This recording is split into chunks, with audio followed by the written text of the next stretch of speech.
Confession time. Hey, gang. So, I've got the guitar in my hands because the theme of today's chat is being nervous on stage. Now, you wouldn't think that Big Ed would be nervous, but early in my career, I was terrified. Yeah, I was absolutely terrified.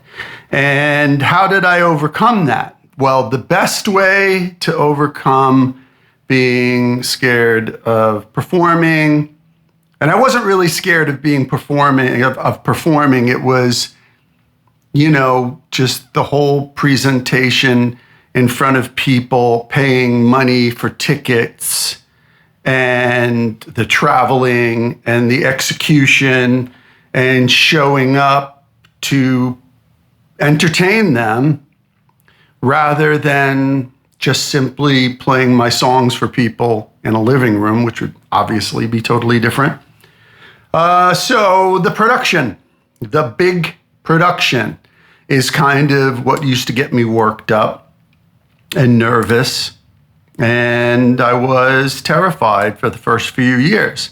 Now, some people who had seen me at that time may not say that. They would have been like, oh, he's up there being a ham and putting on a show and you can't tell. And, he's just, entertaining the crowd. Well, that was part of the dance. But I was terrified. So that's truth number one. Number two is that I still get nervous after 32 years when I go to play a show. Now, some of that is excitement. Some of that is the anticipation of the show. Some of that is expectations, because, again, people pay good money, leave their homes, travel, come to a show. Promoters take their time to put on this show and promote it. Posters, radio, TV. So that does create, an amount of nervousness, but it's good nervousness now. How do you get around being A, terrified of performing, and B, nervousness in general? Well, it's very simple. Preparation. I found the more I prepared, the better the show went and the less nervous I was. Also, I got clean and sober 14 years ago. That didn't hurt. That sure didn't hurt. And that was a good part. I would say that's 50% of it. Like, you definitely don't want to drink before a show. Maybe one drink if you drink. But not more than that. And there's an old adage that if you practice high, you should play high. Well, that's true. I can attest to that, because if I practiced high and played high, my shows were good. If I practiced straight and got high before the show, it was an utter disaster, or vice versa. So that all goes down to preparation. When I started noticing, when I didn't just pull my guitar out of the case and start playing songs like it was any other day, everything went a lot smoother. I was a lot calmer. I put on a better show, and things went more swimmingly. Preparation. Now, what do you do to prepare? What I do is I literally sit here for hours and hours and hours. And first I craft the set list of what I want to play. And that can take months and months. In fact, just before the pandemic, I was getting ready to go out in 2020. And I spent 6 months crafting the perfect set list. Now, that set list has changed again today, and I'm starting to work through it again. I've gone through 3 or 4 changes over the last 5 years since the pandemic of what I want to play versus what I have to play versus what's challenging and fun, or promoting a record. So especially if you're promoting a new record, preparation. Play through those songs over and over. And I know it's boring. I get it. But you need to play through them over and over and over and over and over and get that set list tight and get them down. Then what I would suggest, this has always worked for me, maybe it'll work for you.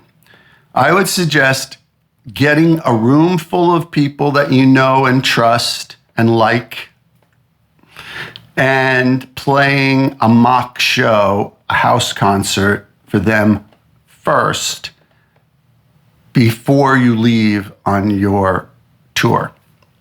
Because you can practice all you want, but when you finally get in front of people, it's a whole different thing. And here's another reason why. Because, and you'll never know this watching me, one of the things that's terrifying is I'm thinking dozens of things during a show, during performances, during songs. Things are like going through my head as I'm trying to remember the lyrics and trying to deliver a good song and a good show. Now, what might those things be? One of those things is, and this is something, now a lot of this, so how do you get over being nervous and deliver a better show and not be terrified? So it's practice, rehearsal, but a lot of it is experience and common sense. And one of those things that I'm thinking about when I'm playing is to try, like it's super easy when the adrenaline's running. I'm sure you've been here. You know, you're sitting there and you're playing.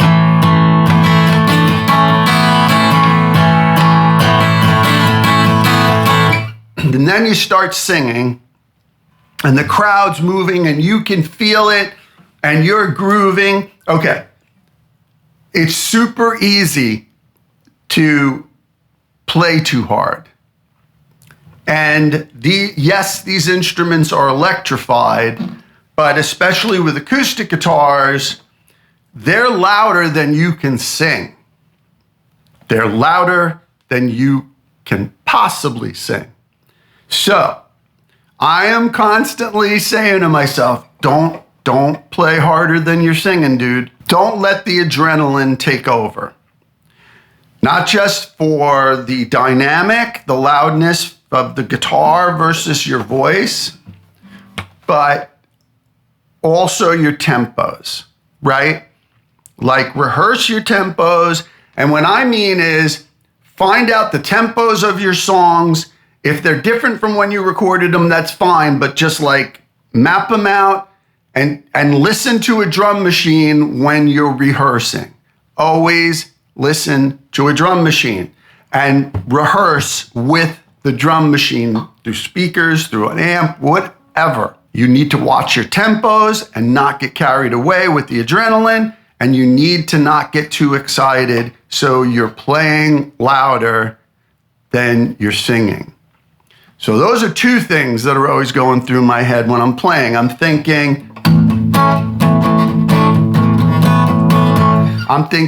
loudness, dynamics, and tempo. That really helps. And believe me, it's not easy because, you know, an acoustic guitar is like a piano. You hit it and it's boom, right? But if you get good,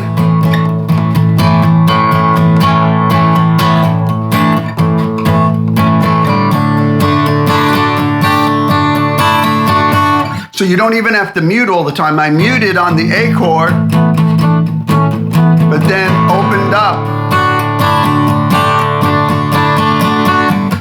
You don't have to play so hard. I mean, this is in general, you don't have to play so hard. when you're performing live, especially. Those are two big tips. But there's also, like I said, a million other things running through my head. You know, the lyrics, trying to remember the lyrics. You know, have I changed the lyrics as the years have gone by? Have I changed the arrangements? So that's why you need to work through this stuff over and over and over again till it's so, you've memorized it and it's so by rote that you're not nervous. You're actually having fun. And that's another part of it. The fun part is that's why I change arrangements. That's why sometimes I change lyrics. Sometimes I change tempos, and I like to mix up my set list. Have fun. If you're having fun and you're smiling up there, like, honestly, the easiest way to get rid of nervousness on stage is smile. Just smile. And another thing I do is I'll tell stories, and that helps me tune in between songs and connect with the audience. And I try not to tell the same stories all the time, even if it's for the same songs. I try to alter them a little bit because I don't want to get bored. So why would they want to get bored? Sometimes I tell stories about new songs or stories about songs I never told stories about in the past, you know?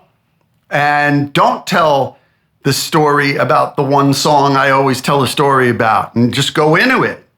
Because they're going to respond as soon as they hear the opening chords, right?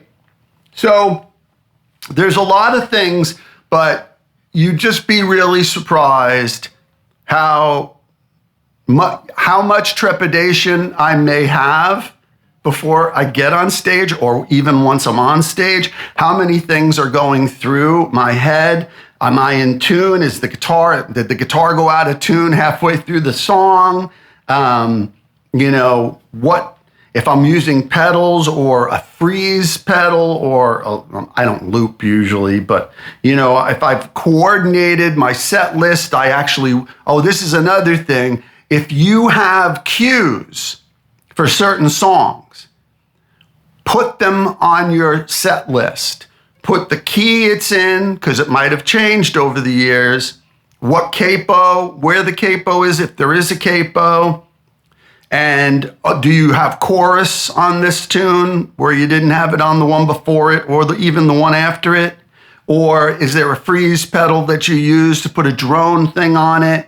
Is there a compressor on? Is it a different compressor? So like one thing I do when I finger pick, I use an FET compressor because it's a little more immediate and short attack and punchier, and will bring up the finger picking. I also set it a little louder than when I'm strumming through an opto compressor. So point is, put all these cues on your set list. That'll also make you less nervous. Having everything buttoned down will make it all go smoother and will make you better at doing your job. You'll be less nervous, and smile, just smile and enjoy yourself up there. And that goes a long way.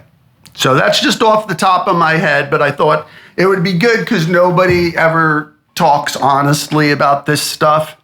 And, you know, just looks like, you know, one happy collision up on stage, and it's not really. There's a million things swimming around in our noodles, and it's taken a lot of work to get there. And if you want to do it well, you should think about that. All right. Let me know if you have any questions.